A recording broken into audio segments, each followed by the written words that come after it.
¿quién puede ser salvo? ¿Se acuerdan? Hace 2000 años, el Señor Jesús, no vamos a separar la historia, el capítulo 23 nos está hablando de esto, 19 de Mateo. Le preguntan los discípulos a Jesús, ¿quién puede ser salvo? Un joven rico acaba de venir a preguntarle al Señor Jesús, Maestro, ¿qué tengo que hacer para tener la vida eterna? Jesús le dijo, vende todo lo que tienes, dáselo a los pobres y sígueme. Pero, ¿qué pasó con el joven rico? Se fue triste. Entonces, esta pregunta que hace 2000 años le hicieron al Señor Jesús, es una pregunta o es la pregunta más importante. Si queremos compartir nuestra fe, si quisiéramos iniciar una conversación con un desconocido, podría ser una buena pregunta. Oiga usted, buenas tardes. ¿Usted podría decirme quién puede ser salvo? ¿Alguna vez se ha preguntado usted quién puede ser salvo? Es la pregunta más importante que podemos hacer a una persona, en cualquier lugar. ¿Saben? Tristemente el día de hoy hay muchas personas que están en el infierno y tal vez ignoraron esta pregunta. ¿Quién puede salvarse? ¿Cómo se puede salvar uno? Y mi deseo en esta mañana es que ni tú ni tu familia puedan ir a ese lugar. Y por eso tienes que pensar en esto. Y por eso quiero que pienses si tú estuvieras delante del Señor. Que escuches estas palabras como la respuesta a esta pregunta: ¿quién puede ser salvo? Mateo registra esta historia. La respuesta a la pregunta está en esta historia. Mateo 19, del verso 23 al verso 25. Entonces Jesús dijo a sus discípulos: de cierto os digo, que difícilmente entrará un rico en el reino de los cielos. Otra vez os digo que es más fácil pasar un camello por el ojo de una aguja que entrar un rico en el reino de Dios. Sus discípulos, oyendo esto, se asombraron en gran manera, diciendo: ¿quién pues podrá ser salvo? Y mirándolos Jesús les dijo: para los hombres esto es imposible, mas para Dios todo es posible. Entonces, ¿cuál es el tema? Jesús enseña que nadie por medios naturales, por sus propios recursos, puede salvarse. Nadie. Solo Dios, con su poder, puede salvar. De eso se trata esta porción. Cuando oímos esto, puede venir a nuestra mente la idea que surgió hace 500 años aproximadamente, de un hombre en Europa que comenzó a decir: las oportunidades siempre las hay. Se estaban vaciando las arcas y tenía que construir, porque le gustaba mucho el arte, construir una gran catedral y tener un pintor ahí haciendo una gran pintura. Y dijo: las almas necesitan perdón. Las almas siempre están buscando perdón porque sus pecados son muchísimos. Y surgió ese concepto de indulgencias. Un hombre que decía: con este papel, con esta firma, 1110 años se acorta la pena de un alma en el purgatorio. Mucha gente ha creído no solo en las indulgencias, sino en las buenas obras, en portarse bien o en tener una religión. Yo voy a la religión, yo voy acá, yo voy allá. Dentro de los grupos cristianos, como vemos en este pasaje, había gente que acompañaba a Jesús.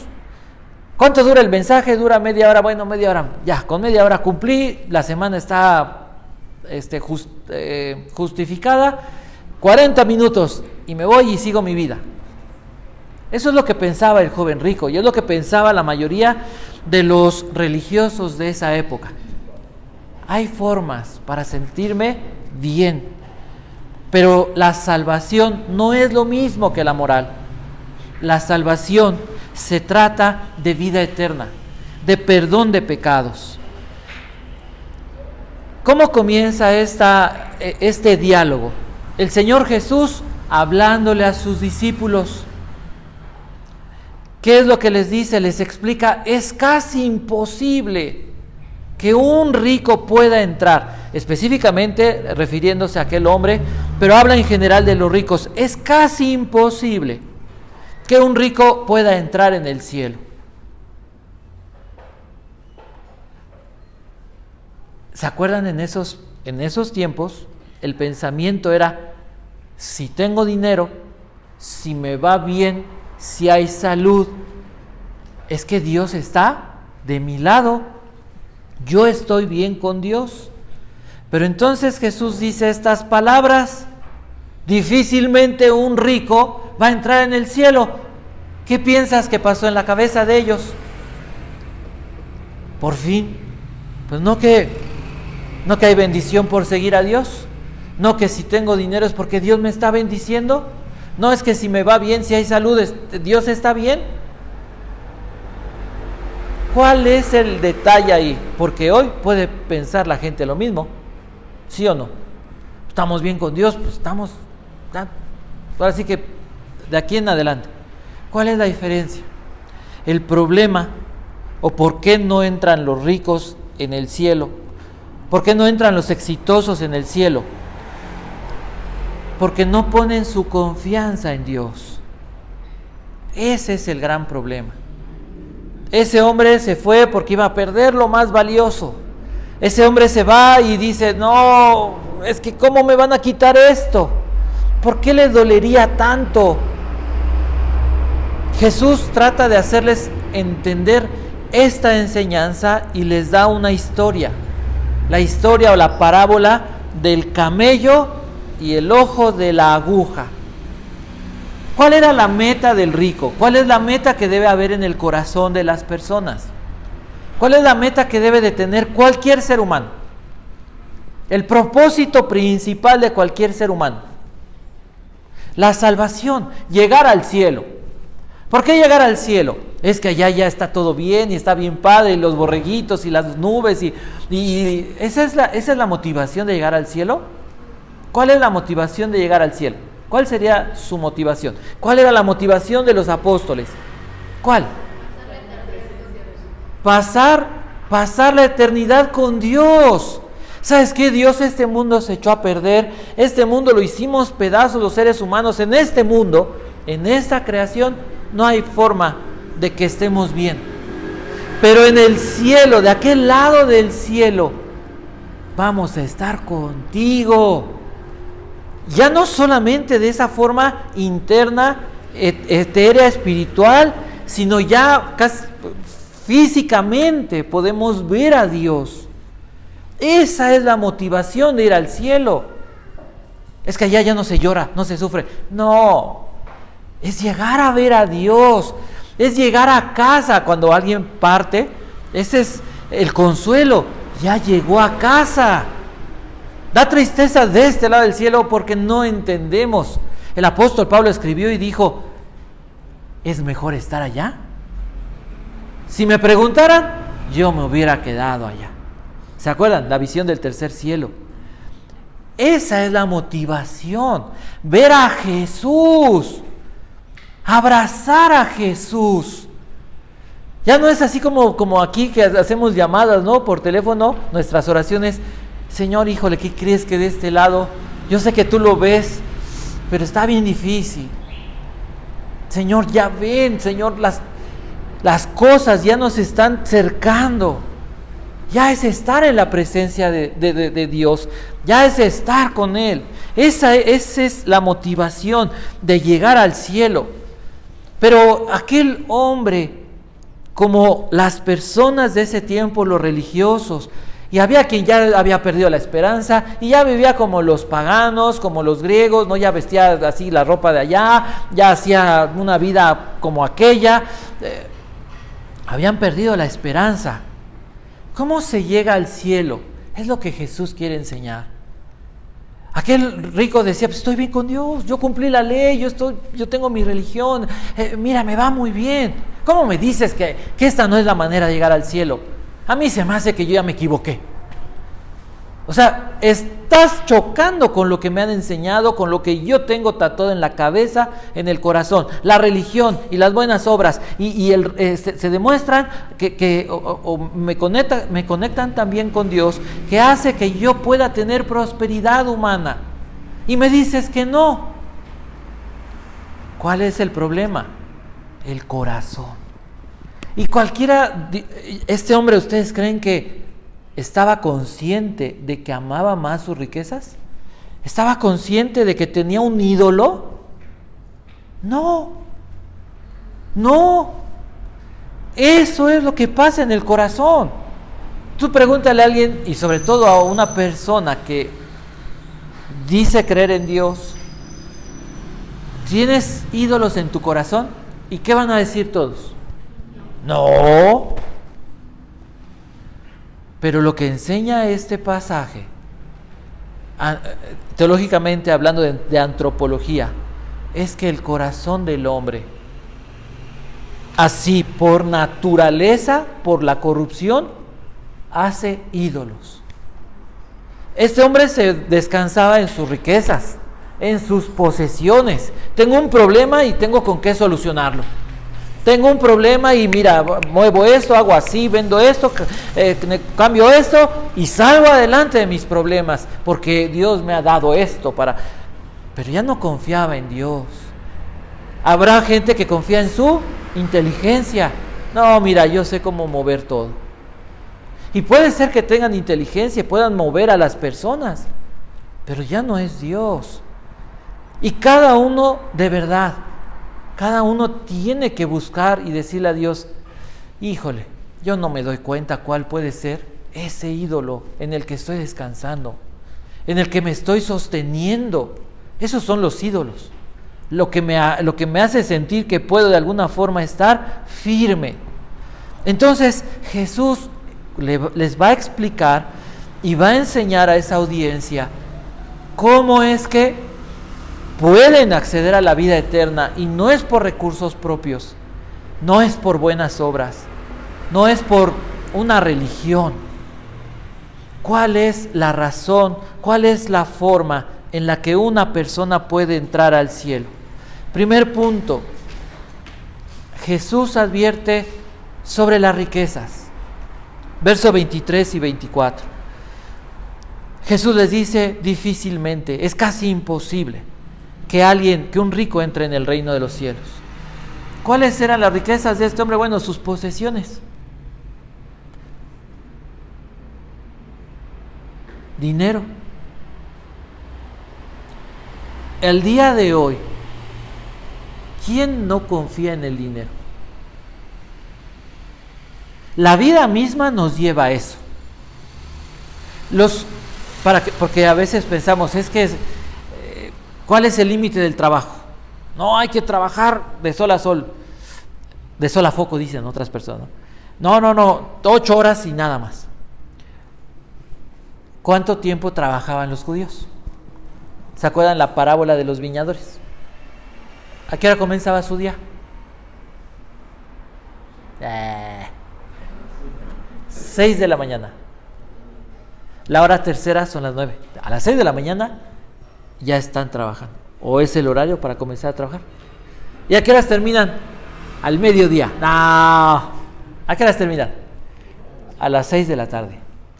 Hermanos, son 12 horas. Es que es mucho las horas. No, es el tiempo. ¿Había que descansar? Sí, a las 6, de 6 de la tarde a las 6 de la noche. Ese tiempo era para pasarlo con la familia y descansar. Es que hoy es difícil, es más difícil. Puede ser que sí. Pero la Biblia entonces quedó en el pasado. Tal vez los horarios sean diferentes, pero es más o menos un parámetro, ¿no? Para saber cómo uno debe de lidiar en la vida con las cosas. ¿Cuáles son las formas de llevar esta vida en el orden de Dios? ¿Cuáles serían las riquezas el día de hoy que mueven o sobre las que descansa la gente? Pues son muy parecidas a las de ese tiempo. El dinero, lo que tienes, los bienes que tienes, las fuerzas, ¿no? Los jóvenes, sus fuerzas, su trabajo, el esfuerzo, esto, lo otro, así, así. La escuela, definitivamente la escuela es la mejor herramienta que Dios nos ha dado. Pero ¿cuál es la riqueza? Ahora, olvídate de eso. Puede ser la salud. No tengo mucho, pero estoy sano. Y eso mueve a la gente. Bueno, no la salud, la belleza, ¿o no? La gente confía en su belleza. Y sí es cierto que hay que tener la mejor imagen, lo mejor posible, presentable, ¿para qué? Para Dios, para honrar a Dios, definitivamente. Pero ¿qué es lo más importante? ¿La belleza? Hombres y mujeres descansan en su belleza. Y el que sea más, tenga más atributos,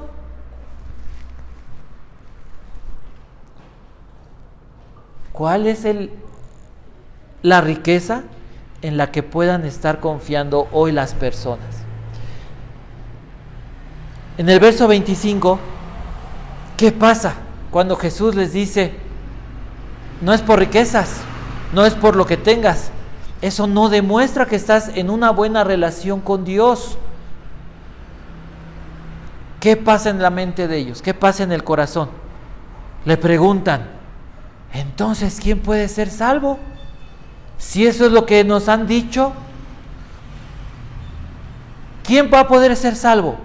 O sea, las riquezas no representan que estamos bien con Dios. Entonces, no hay nadie que pueda salvarse. ¿Cuál sería la respuesta a la consternación? ¿Por qué eso? En el verso 24 el Señor Jesús les dice, es más fácil pasar un camello por el ojo de una aguja que entrar un rico en el cielo. Así de extraordinario. Hay dos formas de entender esto. La primera, históricamente en Jerusalén, ustedes recuerdan, había puertas grandes y había puertas pequeñas. Bueno, un camello, había un dicho rabínico: nunca ni en sueños habrás visto un elefante pasar por el ojo de una aguja, ¿no? O sea, es irónico. O sea, no existe, ni en sueños puedes ver que pase un camello por el ojo de una aguja, un camello por una aguja, ¿no? Esa es la primera. Y entra en este pasaje y puede ser una buena interpretación. O sea, no es posible. Nadie que confíe en sus riquezas va a entrar en el reino de los cielos. Es como pensar en sueños que un elefante, un camello va a pasar por este hoyito. No se puede.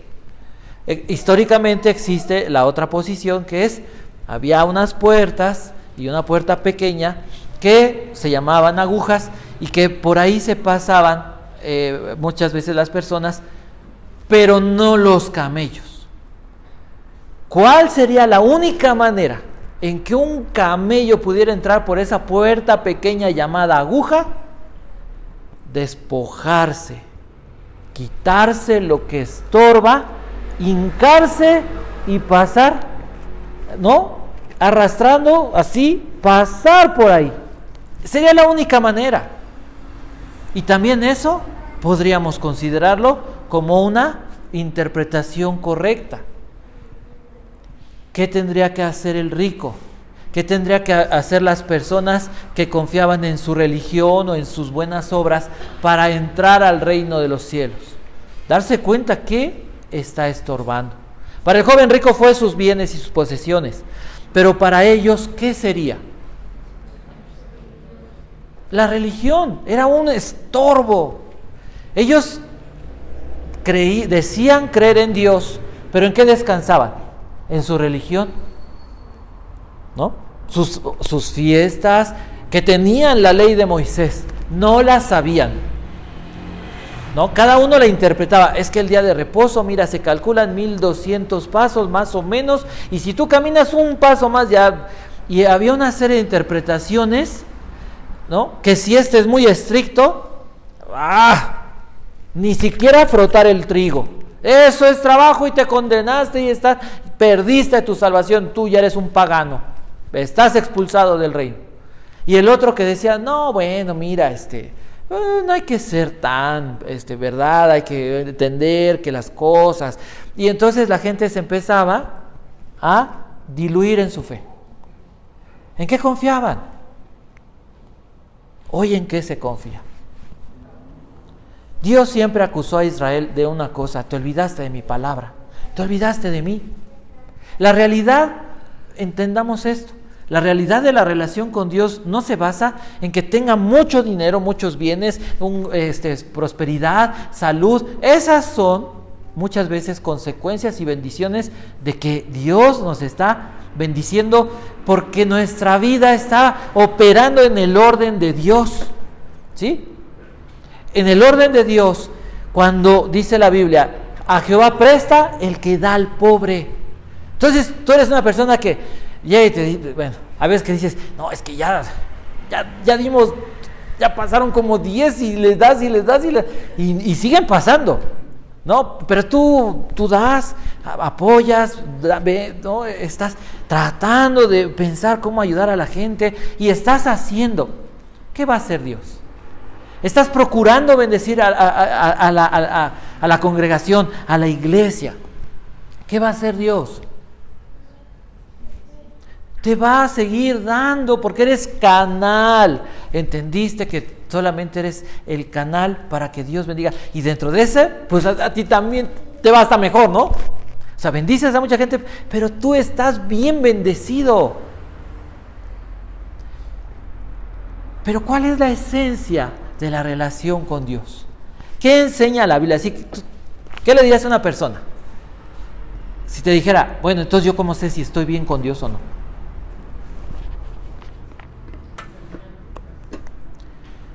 Bueno, sí, es como... Pero ¿saben cuál es? No hay falla en eso, ¿eh? Y eso sí lo puedes examinar así claramente. De veras. Por favor, escríbanlo, guárdenlo, atesórenlo y enséñenselo a la gente. La conexión con la presencia de Dios. Es bien fácil, de verdad, que tú sepas qué tan conectado estás con Dios. No estamos hablando de si perdiste la salvación, no estamos hablando de eso. La conexión con Dios. Mira, tú vas manejando, tú vas caminando, ¿y qué está pasando en tu cabeza? Tus actitudes, tus reacciones. Les voy a dar un ejemplo. Piensen en color azul, el cielo, ¿no? ¿Qué te hace sentir el cielo? ¿Cómo es el que habita en el cielo? ¿Enojón? Cuando ves el cielo, ¿qué te hace sentir? ¿Esperanza? ¿Paz? ¿Anhelo? ¿Alegría? Pensar en el que creó en el cielo y que te está viendo del otro lado del cielo. ¿Y cómo te sientes? Ahora, con esa sensación, si te pidiera yo, ¿me darías un papel de baño? Con esa sensación, ¿cómo me lo darías? ¿Me lo aventarías? Ay, ya me está pidiendo otra vez. ¿Por qué no traes su pañuelo? ¿Por qué no? ¿Sí? ¿Actuarías de esa manera? Es un ejemplo muy simple. Cuando estás conectado con Dios, el Espíritu Santo está fluyendo. Estás actuando como actúa el que vive en el cielo, el Señor Jesús. Estás orando, estás haciendo tu devocional y Dios te habla y tú dices, Señor, yo no soy rico como pero ¿cuántas veces me he aferrado a la codicia? ¿De qué? De cosas que no tengo. Salió el nuevo teléfono y todo el mundo quiere el nuevo teléfono. Porque somos codiciosos por naturaleza. O sea, no es de que hay materialistas. A todos nos gusta lo que brilla. Si dices que no, híjole, yo creo que no te das cuenta. ¿A quién no le gusta lo nuevo? Por eso lo nuevo se vende. ¿A quién no le gusta la novedad? Hoy salió somos codiciosos. Progresar es bueno, la codicia es mala. Entonces, la esencia y el centro de la conexión, de la relación con Dios, de acuerdo a la Biblia, es la conexión con la presencia de Cristo, la conexión con la presencia de Dios, la obra del Espíritu Santo trabajando en nosotros. Alabas a Dios, ¿no? Y estás, ya está, no puedo brincar porque ya saben que mi rodilla, ¿no? Entonces, pero antes sí brincaba mucho. ¿Qué está pasando? El Espíritu Santo, cuando tú te dispones a alabar a Dios, ¿quién es el que te motiva?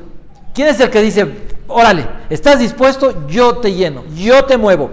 El Espíritu Santo, lo dice Juan. Entonces, ¿no? Y tú, entonces también estás alegre y estás feliz, porque la Biblia dice que en la presencia de Dios hay plenitud de gozo.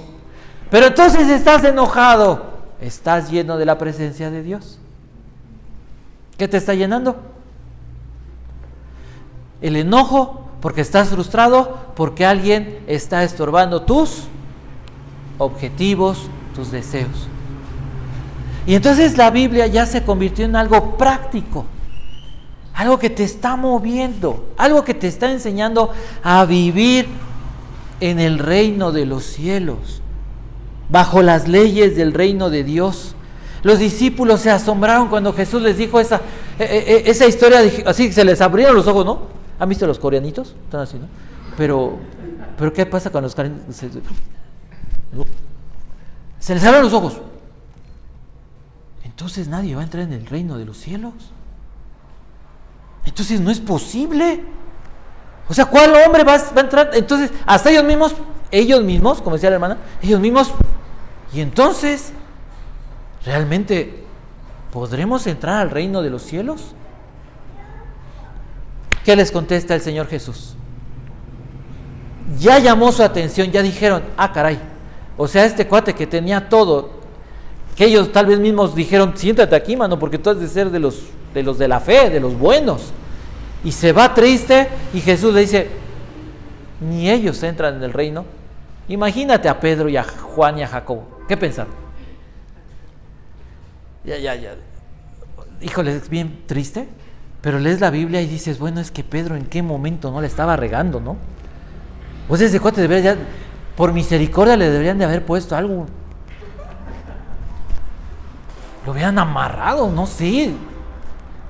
Pero nos da risa, pero cuando dice, Señor, es que yo le hubiera ganado a Pedro. O sea, yo creo que a mí sí me hubieran amarrado. Cuando vemos eso, decimos, Señor, entonces, ¿quién puede salvarse? ¿Qué fue lo que respondió? ¿A qué apuntó el Señor Jesús? A Dios mismo, a Él mismo. Lo que para los hombres es imposible, para Dios es posible. Jesús le había dicho, ¿me llamas bueno? Pero si bueno solamente hay uno, y ese es Dios. Entonces el hombre rico, perdido por su idolatría a sus riquezas, se va triste. Jesús le dice, bueno, lo que ustedes entienden que es imposible, hay alguien que lo puede hacer posible. ¿Y quién es el único que puede hacer posible la salvación? Jesús. Jesús se está llamando así el omnipotente. En Génesis y sobre todo en el libro de Job, si hay un nombre que usan para Dios, o bueno, un atributo para Dios, ¿cuál es? El Todopoderoso. Job no tenía Biblia. ¿Y qué pruebas tuvo Job? No tenía Biblia. Y si ustedes piensen en esto, cuando leemos la Biblia tenemos que pensar, se conoce como un análisis teológico. Bueno, pero entonces Job, ¿cómo tuvo esa fe? ¿De dónde Job sacó esa fe para no suicidarse, para no enloquecer, para no matar a alguien, para no volverse alcohólico, ¿no? Porque nadie ha tenido una prueba como la de Job. Nadie le ha pasado lo que le pasó a ese hombre. Y la respuesta es que Job creía en el Todopoderoso, un nombre. Y por ahí aparece el Altísimo. Ese era el conocimiento de Job. Dios es inigualable, es el Altísimo, insuperable, nadie por encima, nadie que pueda llegar a ese nivel de Dios, y mucho menos a ese poder de ese Dios Altísimo. Ahora piensen en esto. Nosotros tenemos la palabra de Dios, el aliento de Dios. Les voy a dar otro ejemplo. Tú llegas a tu trabajo, vas en la calle y alguien te dice, hola. Y dices, en la torre, ¿no? ¡Wow! O alguien acaba de comer taquitos. Y tú, y hasta le, ¿no? Y te habla, y tú, ¿no? Y, no, sí. Y yo, se dice que te dan palabras de aliento, ¿no? Bueno, ya me entendieron. Ese es cuando tú lees la Biblia, el aliento de Dios, el soplo de Dios entra en tu espíritu, en tu alma, en tu mente, y milagrosamente el Espíritu de Dios, ¿qué hace? El aliento de Dios, ¿qué produce? Génesis 1:26, 2:7 dice, sopló Dios sobre Adán aliento de vida, y fue Adán ser alma viviente, ser viviente. Eso es lo que produce la palabra de Dios. Leer la Biblia. ¿Quieren ejemplos bíblicos? Cuando, me gusta mucho eso, Esdras comienza a leerle a todo el pueblo la ley de Dios y todos se ponen a llorar. ¿Quién produjo? Alguien diría, fue psicosis masiva. No. Bueno, ¿quieres creer eso? Enciérrate en tu orgullo intelectual. Es el poder del Espíritu Santo quebrantando el corazón. Entonces, Jesús se llama a sí mismo el Todopoderoso. Fíjense en algo. Cuando le dicen a Jesús, estamos perdidos, no hay manera de salvarnos, ¿qué dice el verso 26? ¿Qué hizo Jesús? ¿Qué dice su Biblia? Mirándolos. Dios está atento. Dios está atento a nuestras súplicas, a nuestras dudas, a nuestros cuestionamientos. Señores, que entonces, ¿cómo voy a salir de esta? Les está hablando a sus discípulos habían dicho, pues yo ya soy salvo, yo estoy caminando con Jesús. No, esto, Señor, eso predícaselos a aquellos. No, Jesús se los dijo a ellos. Y los que tenían la bronca, la duda, la desesperación de decir, ¿quién se va a salvar? Eran ellos. Eso es lo que debería suceder esta mañana en el corazón de todos ustedes. No los de afuera estaban consternados, los discípulos. Señor, ¿cómo podemos ser salvos? Es que no podemos, no está en nosotros. Yo no puedo quitarme la codicia del corazón, no me puedo quitar la idolatría. Señor, yo no me puedo salvar. O sea, no hay una obra que yo pueda ofrecerte que me gane tu favor. Y entonces, o sea, lo que Jesús les está diciendo y lo que ellos están entendiendo, Señor, es que nos puedes decir, están despachados porque todos ustedes ni siquiera alcanzan el nivel de ese. Porque ese dice que cumplió y tal vez ese cuate estaba bien moralmente y religiosamente. Pero Pedro, Juan y ellos podían presumirle a Jesús de bondad. Oh Señor, desde mi juventud. Pedro podría haber dicho eso si Pedro le dijo a Dios, apártate de mí que soy un pecador. Un judío diciendo, soy el peor. O sea, pareciera que Jesús los está despachando. Si tú te alejas de nosotros, se nos acabó la vida. Piensen cómo Dios está tratando de hablar con cada uno de ustedes, con cada uno de nosotros. Podríamos decirle hoy al Señor, no te apartes de mí, no te alejes de mí, no te alejes de mí, porque solo tú puedes salvarme. El mundo confía en sus riquezas, pero Jesús es el Todopoderoso, Él es el único que puede salvar. ¿A qué te llama? ¿Qué tienes que dejar en esta mañana? ¿De qué te tienes que arrepentir? ¿En qué has confiado? Porque eso que te puede hacer sentir tan fuerte puede ser el estorbo que hoy te impide caminar con Jesús. Piensen en esto. Las puertas de las que habla Jesús estaban en Jerusalén y Jerusalén. En Jerusalén estaba el templo. Y todo esto son figuras de las cosas que hay en el cielo. Jerusalén es ciudad de paz. En Jerusalén se accedía a la presencia de Dios. Esas puertas permitían acceder, pero había gente que no estaba logrando entrar a la presencia de Dios porque les estaba estorbando algo. Tenían que despojarse, humillarse, casi arrastrarse, hincarse para entrar en la presencia de Dios. Esa es la actitud correcta que Dios demanda de su iglesia. El joven rico prefirió irse.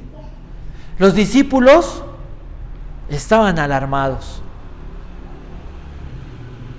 Mateo es un buen ejemplo. Mateo sabía quién era. Y si había alguien que tenía que perder muchas cosas para seguir a Jesús humanamente, fue Mateo. Mateo tuvo que dejarlo todo. Y terminemos con esto. El Evangelio se trata de Dios acercándose al hombre. Nuevamente, ¿quién enriqueció al joven que se fue? Fue Dios. ¿Quién te ha dado lo que hoy tienes? Aquellas cosas que hoy te hacen saber que tienes una herramienta especial. Fue Dios. Es Dios el que ha dado todo. Imaginen, Jesús le dio la riqueza al joven rico. ¿Qué esperaría Jesús del joven rico? Adoración, agradecimiento, amor, que lo siguiera, sí o no. Porque Jesús iba a Jerusalén. Eso esperaría. ¿Pero qué fue lo que hizo el joven rico? Lo dejó. ¿Cuál fue el pecado del joven rico? Su idolatría a la riqueza, su codicia. ¿Cuál ¿Cuál es el pecado que nos está marcando Dios, que nos ha estorbado? Hemos codiciado cosas que no tienen que ver con Cristo. Hay cosas que nos mueven, que no nos guían a Jesús, y que tenemos que dejarlas, porque de otra manera no podremos acceder a la presencia de Dios. Las consecuencias de vivir lejos de Dios, ¿cuáles son? Hablemos de las temporales. Vacío. Lo vimos, ese joven estaba vacío. Los discípulos llenos de temor. Si Dios no está con nosotros, ¿cómo enfrentar ese mundo? O sea, ¿cómo salgo? Piensen en esto, un comerciante. ¿Cómo sale al mundo a ofrecer sus servicios si hay un montón de competencia, si no es el mejor y si no tiene el mejor producto? No, pues voy con el brujo, voy con voy que me den esto, que me pongan esto, le quemo a esto, me cuelgo esto, porque con esto dicen que me va a ir bien. A eso los lleva la desesperación. Sin Jesús no hay esperanza. No hay esperanza. ¿Cuáles son las consecuencias eternas de vivir lejos de la presencia de Dios? Es el infierno. Mucha gente dice, bueno, si el infierno existiera. No, mira, sí existe. Tan existe que por eso murió Jesús, para que no vayan al infierno. Y quieres sentir tantito lo que podría pasar si vas al infierno, toca con tu mano tu estufa cuando está el fuego encendido. Deja tu mano 5 segundos al fuego. ¿Quieres experimentar un poquito de lo que está hoy viviendo una multitud de millones de almas en el infierno? Haz eso. Por eso Jesús vino al mundo. Jesús es la solución al pecado de idolatría y de codicia, y a cualquier tipo de pecado. Porque a lo mejor alguien va a decir, yo no soy codicioso. Mira, eres codicioso. La Biblia lo enseña. Está en los 10 mandamientos. No tienes contentamiento. Respuesta. ¿Qué es el contentamiento? Es estar bien con lo que Dios nos da. Agradecidos con lo que Dios nos da. No conformistas. ¿Por qué Jesús puede salvar? Porque Él venció la codicia. Nadie puede vencer la codicia. Nadie puede vencer el egoísmo. Nadie puede vencer la idolatría. Porque el corazón humano necesita adorar algo o adorar a alguien. Es una necesidad humana. Y solo Jesús venció la idolatría. Pero ya hemos cometido esos pecados. Estaríamos condenados. Y por eso alguien tenía que pagar. Y ese alguien fue Jesús. Jesús pagó nuestras deudas. Jesús pagó por nuestras idolatrías. Jesús pagó por cada momento y cada instante de codicia que hemos tenido. Y por eso Jesús es el único Salvador. Mateo perdió por su codicia a su familia. Mateo perdió por su codicia a su pueblo. Mateo perdió por su codicia a Dios. Pero el día que Jesús apareció delante de él y lo llamó, en ese momento Mateo dejó todo lo que lo había alejado de Dios para seguir a Jesús. ¿Quieres ser salvo? Lo único que necesitas es dejar de confiar en lo que hoy son tus riquezas para confiar solamente en el Señor Jesucristo. Él es la verdadera riqueza. Él es el único verdadero Salvador. Jesús te ama. Jesús hizo todo para llamar tu atención. ¿De qué forma ha llamado el Señor tu atención? A través de la creación, pero sobre todo a través de su palabra. Es impensable que puedas entrar al cielo confiando en otra cosa o en otra persona antes que en Jesús. Confiemos en Jesús. Él tiene la vida eterna. Cerremos nuestros ojos para orar.